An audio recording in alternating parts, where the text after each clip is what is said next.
gorilla, nature. Bro, let's go skate. Dude, E equals MC squared. Nerd for life.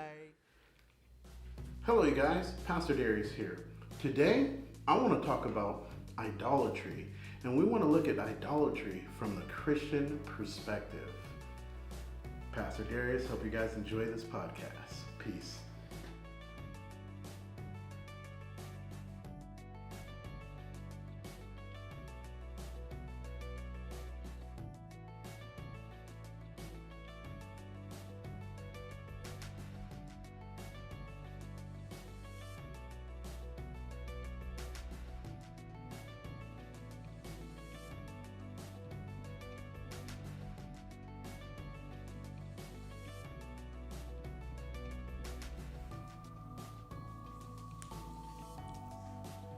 Hello. How's it going today? It's your boy, Pastor Darius.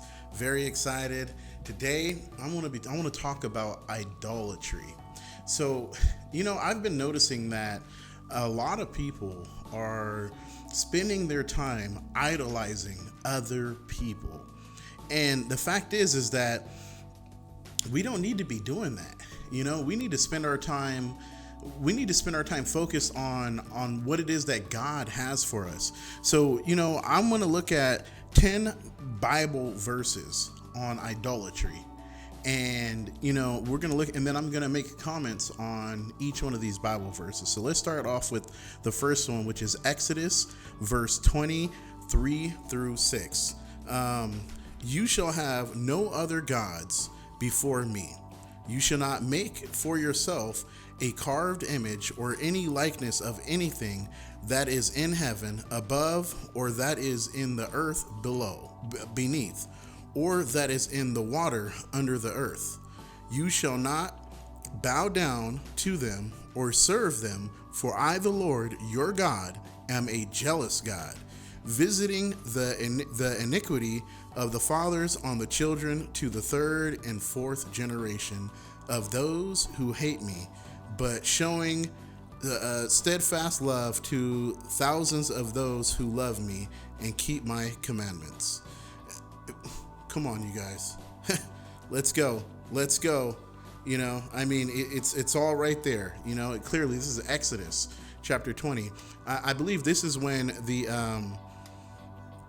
Exodus is during the time when the Jewish people left they left Egypt. And the fact is that they had been in Egypt for so long that the Egyptians were idolaters, right? They had all different types of idols. I think it was who do they have? They had Anubis, the god of the underworld.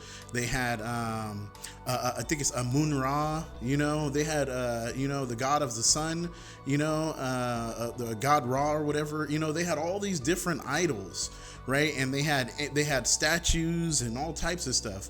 Now, when the Jewish people left out of Egypt, right, they got chased out, or they got chased by Pharaoh, and then they crossed the Red Sea, and they went through so many things, right? And then there was a pillar of fire that came down from the heavens, and that stopped that pillar of fire came during the nighttime, and it stopped the Egyptians from getting to the Jews. And then after all that, right, Moses put his staff down, and then the waters opened on the Red Sea, right? And they were able to cross across the Red Sea. And then initially, as they made it over, then the Egyptians tried to follow them through, and then pretty much the Egyptian army was drowned in the Red Sea. Right now, God had saved them from their captors, right? From the ones who kept them enslaved. They were slaves in Egypt. And, but the fact is that when it's crazy, because they have a term, I can't remember the name of that term, but I'll post it in there. But there's a term where, people, when a person is captured, after a while, they start to have empathy for their captor. So the person who has kidnapped them or enslaved them, they start to have empathy for their slave owners, like it's crazy concept. So yeah, that was the first one. Let's look at the second one. The second one is 1 John 5:21. But yeah, before I go to that, let me just finish what I was saying. So when they went into the desert, right? Moses went up into Mount Sinai, right, or Sinai, or however you say it, and he went up into the mountain, and then he got the 10 Commandments from God. But while he was up there, he was up there so long that the Jewish people were like, Moses has been gone for so long, we don't know when he's going to come back, and so they created a calf. You heard what I'm saying? They created a calf. A golden calf, right? Because they had when they left Egypt, they left with gold and all types of riches. So apparently they had enough gold to where they could make a golden calf. But the fact is, right? This is how crazy things are, right? Like imagine, let's say that you are a very rich person, right? But you have gold and diamonds and rubies and all this stuff on you, and you're in the middle of the desert, right? What I bet you, I promise you, all that gold and all those diamonds, right? If you don't have a cell phone, if you don't have a horse, if you ain't got no car or a camel or something, right? All that money would mean nothing if you don't have any water or food. You hear what I'm saying? So it's crazy because like a lot of people, they have put such high value on riches and wealth, and the people that have the riches and wealth, and they idolize them. The fact is, I was talking about this today on my IG, that there are a lot of people who people idolize, and these people are secretly they're associated with the Masons, the Freemasons. You hear what I'm saying? The Freemasons are a secret society. Anybody can become a Freemason. You can go and sell your soul to the devil, and you could join up with these Masons, and you could be like the high people, Zendaya. You could be like what's it called, the Spider-Man guy, whatever his name is, and whoever the rest of all those people, right? The Rock and all these high people that you guys are seeing and idolizing, these movie stars and NBA basketball players and all these superstars, right? They got a lot of money, but what you guys don't know is that these people have taken oaths. They have taken oaths to serve the devil, and that's why these people, they make movies and in their movies there's a lot of satanic stuff inside of those movies. In the music, they're talking about a lot of satanic stuff in their movies. You guys better be careful, man. You better be careful. I promise you, man, like all the money in this world is not worth being an enemy of God. Straight up, bro. It's not. I promise you. So let's look at the second one, which is 1 John 5:21. I don't think I'm gonna get through all of these. It says, "Little children, keep yourselves from idols." Come on, man. Come on, bro. Right there again, little children, keep yourselves from the idols, because the fact is that the idol worship, typically I notice this, they get you when you're young. They get the kids when they're young. The parents allow the kids to, because the parents are the ones who teach the children on how to grow up and live, right? And I know there's a scripture that talks about this, that says that you're not supposed to raise. You're supposed to that. I remember Jesus was talking, and he said the kids wanted to come, and then the disciples tried to stop the kids from coming to him, and he said, "Do not stop the kids from coming to me." He said, "Because of such is of the kingdom of heaven." And then he went further to explain how that you can't go to heaven unless you become like one of the children, meaning pure of heart. Right? You got to have that purity in your heart, that pure of spirit, that spiritual purity, right? You got to cast out the ways of this world and the sinful nature that is tied to your flesh. You got to resist that. And how do we resist that? Through fasting. I was talking to, in my Bible study just yesterday, I was talking to the group, and I was explaining to them the importance of fasting. What is the importance of fasting, right? The importance of it is it teaches you discipline. It teaches you how to control the flesh, right? And the spirit within, right? Because when you learn, it's exactly why I like to go to the gym and work out. Going to the gym, each time I go to the gym, right, I lift massive amounts of weight. And what I'm doing is I'm training my body to be submissive to my mind. You hear what I'm saying? To what I know is right. You hear what I'm saying? A lot of the time we allow ourselves, this is the crazy part about when we go out drinking and smoking weed and when we go popping pills and all that stuff, right? When we do those things, what happens is that your mind shuts down. And now only thing that you think of is what the body wants. Because now your mind, you're not thinking that this is where the body becomes more important than what your body wants, becomes more important than what is in your mind, what you know is right. You shut down your thinking. This is why I say it's better we refrain from drinking, better that we refrain from smoking, because when we do those things, then it's more likely that you can be persuaded, right? Persuaded to do wrong things, like having sex outside of your marriage. If you're married, a married man having sex with a random woman because he's out drinking with his buddies, met some girl at the nightclub or whatever it is, at the local bar, and then she's into him, and he ain't even thinking about the fact that he got a family at home. You hear what I'm saying? Come on, you guys, we got to make good decisions. Let's go ahead and move on to the next one. This is Psalms 115, 4-8. Their idols are silver and gold, the work of human hands. They have mouths, but do not speak, eyes, but do not see. They have ears, but do not hear, noses, but do not smell.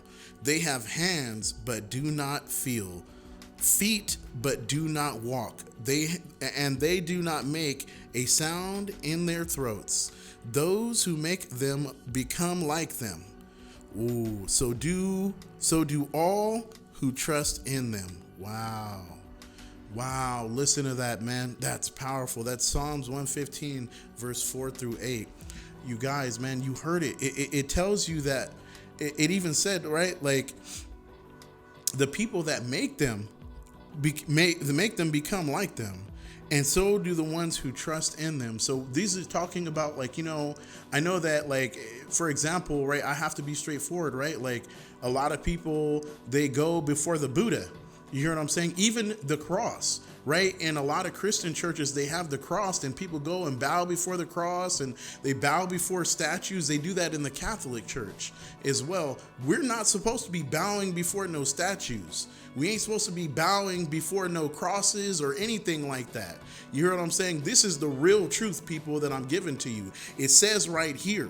You heard the scripture, right? So, for all the people who are going before the cross and bowing before the cross, and, and then praying to the cross or praying to these statues, even in the Christian church, I'm Christian, right?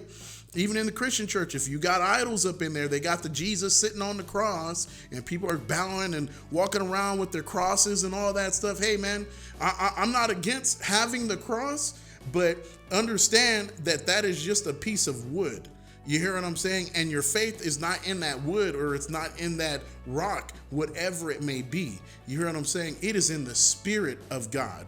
The Spirit of God does not live in no wood. It don't live in no building. You hear what I'm saying? Like, straight up, the Spirit of God lives within us. You hear what I'm saying? The Spirit of God is in it. It definitely ain't living in nothing dead like this table. The Spirit of God doesn't live in this table. It doesn't live in the walls over here. You hear what I'm saying? You guys, let's be realistic here.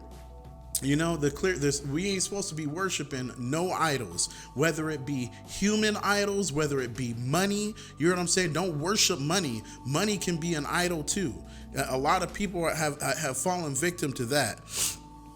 Now let's go ahead and look at Romans 1:21-23. For although they knew God, they did not honor him as God or give thanks to him, but they became futile in their thinking, and their foolish hearts were darkened. Claiming to be wise, they became fools and exchanged the glory of the immortal immortal God for images resembling mortal man and birds and animals and creeping things. Good Lord, man.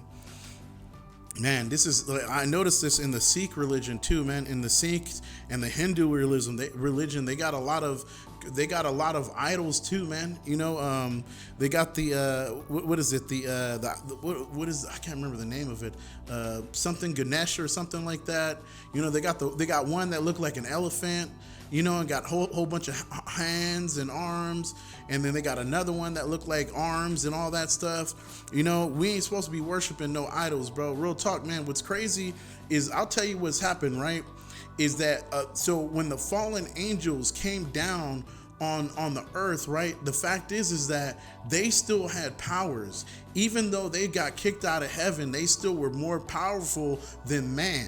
So when they came to man, right, they could come and pretty much they can transform themselves.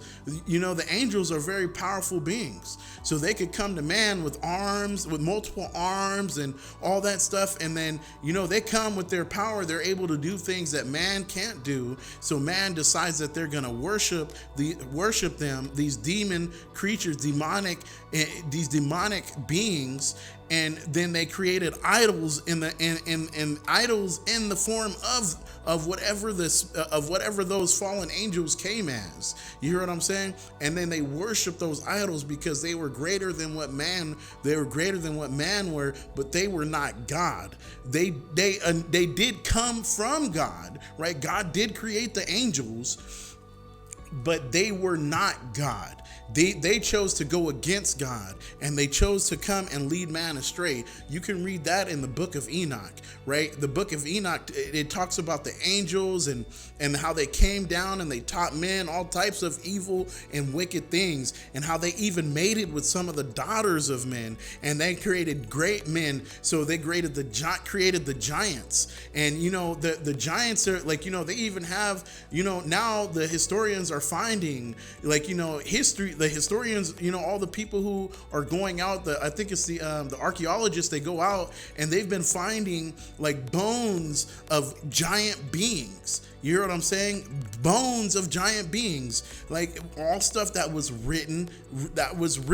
It talks about it in the Bible too. It talks about the giants, how they were on the earth. You know, you guys, you got to get the information. Go do the research. Become biblical historians. Don't just read the Bible. Go do research. Spend your time. You know, a lot of us are spending our time watching these TV shows and movies. I fell victim to it too. You hear what I'm saying?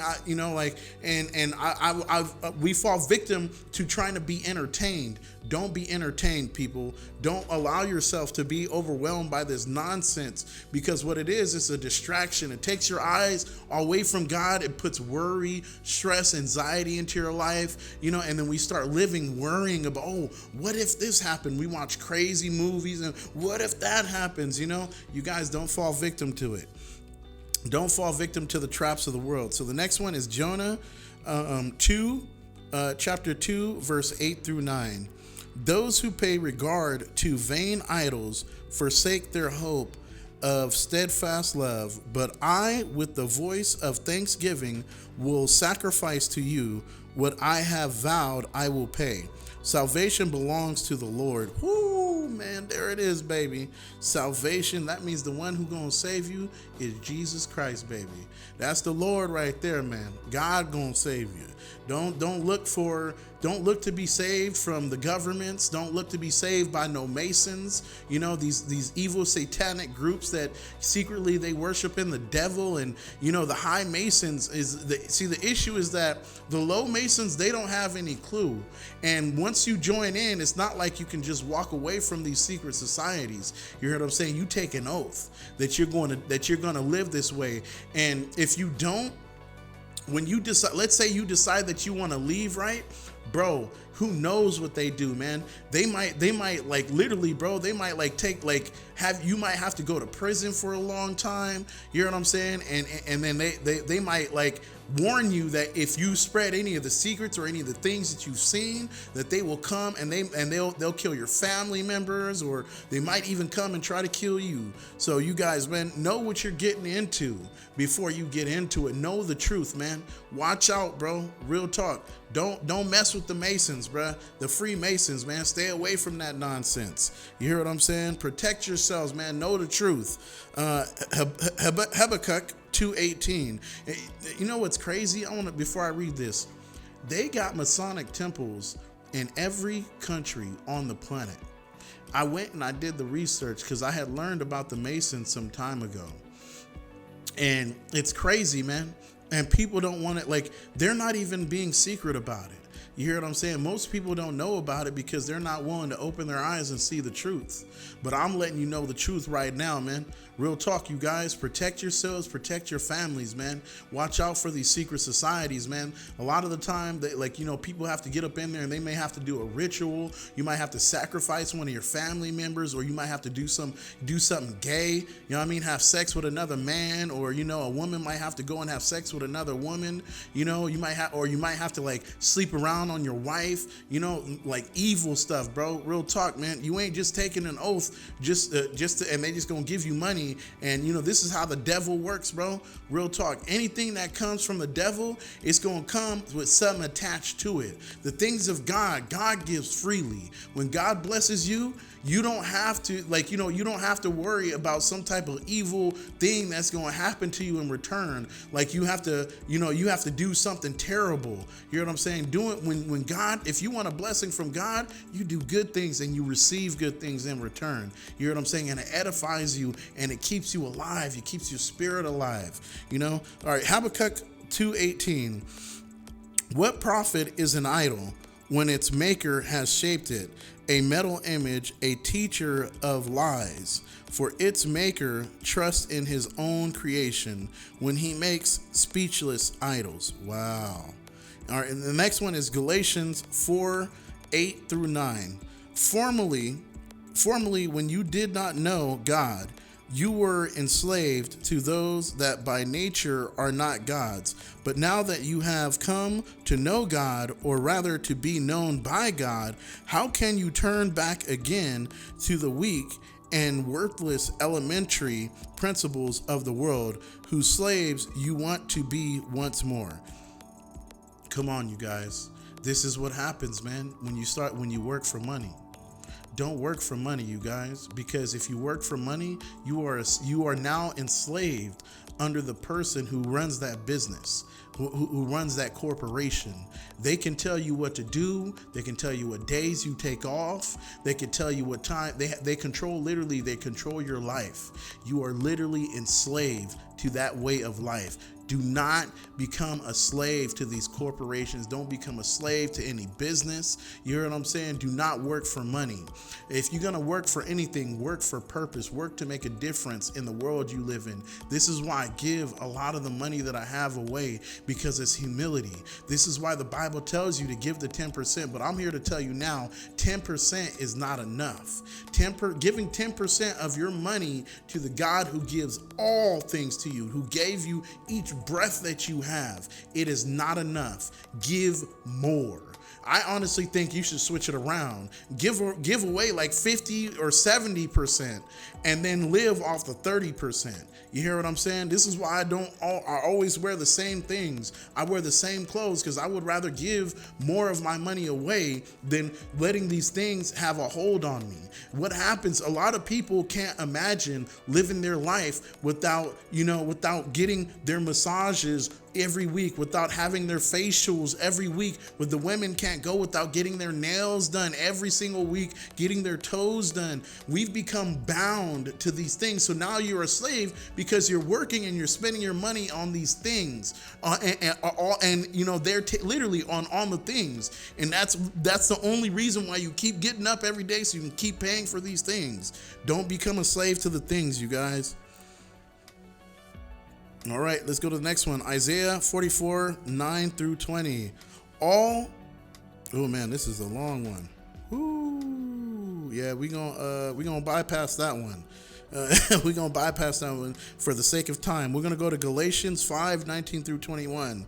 Now the works of the flesh are evident: sexual immorality, impurity, sensuality, idolatry, sorcery, enmity, strife, jealousy, fits of anger, rivalries, dissensions, divisions, envy, drunkenness, orgies, and things like these. I warn you, as I warned you before, that those who do such things will not inherit the kingdom of God.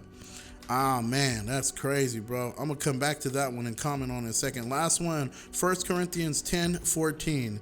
Therefore, my beloved, flee from idolatry.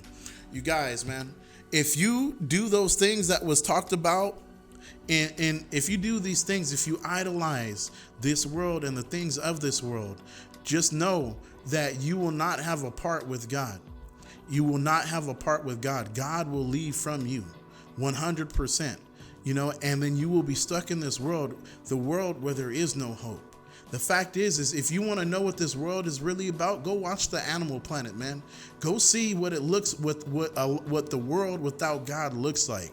Lions, when they go and lions will eat baby deer, baby buffaloes, and they'll tear them up and just tear them to shreds with no mercy. You know what I'm saying? The crocodiles, they tear up zebras with no mercy, eat them alive, tearing them piece by piece, shredding them. You know what I'm saying? That's what you want to know what a world without God is like? That's what it is. It's just like the sharks in the ocean. You know what I'm saying? They eat other fish and seals, and they tear them up to pieces with no mercy. I tell you now, if you become a person of this world and the people in it going to tear you up to pieces without mercy. These demonic creatures, they don't care about you. They don't care about your family. They don't care about the people that you love. They don't care about the things that you love. But I tell you, the God that I serve is one with great compassion. And a lot of people, they're going to comment, well, if God loves us so much, why are there children in Africa and without things? And how come how come the kids in Africa got to die from AIDS and, all that stuff? And then all the wicked people in the world. Hey, man, that's not God that's doing that. It's not God. And then people say, why doesn't God do anything about it? God is. He sent me. He sent me. That's why I'm here asking every week for people to make donations to my nonprofit so we can go and bring the money and help the kids in the poor countries so that they can grow up and have better lives. You hear what I'm saying? God is doing something. God created me. You hear what I'm saying? So me and the people who work with me, you guys, if you're watching this message and you guys want to make a difference in this world, you got to click that GoFundMe and make a donation. Help support the nonprofit so that we can combat evil. You don't have to go out there and do the work. Trust me, man. I wish that you would join us, but the fact is that you don't have to. I will go in your stead. You can just go ahead and make a donation, part with yourself, part with a little bit of money. Instead of making a $10 donation, make the $100 donation. Instead of making the $100 donation, if you can, make the $1,000 donation. If you can make the $1,000 donation, then you know what? Who knows, man? Make the $10,000 donation and let God use you to make a change in this world, man. I'm here to make the difference. I'm working every day to make a difference, you guys. I pray that you guys will be touched by this message. Live blessed, you guys. Be changed. This is Pastor Darius. Catch you guys on the next one. Peace.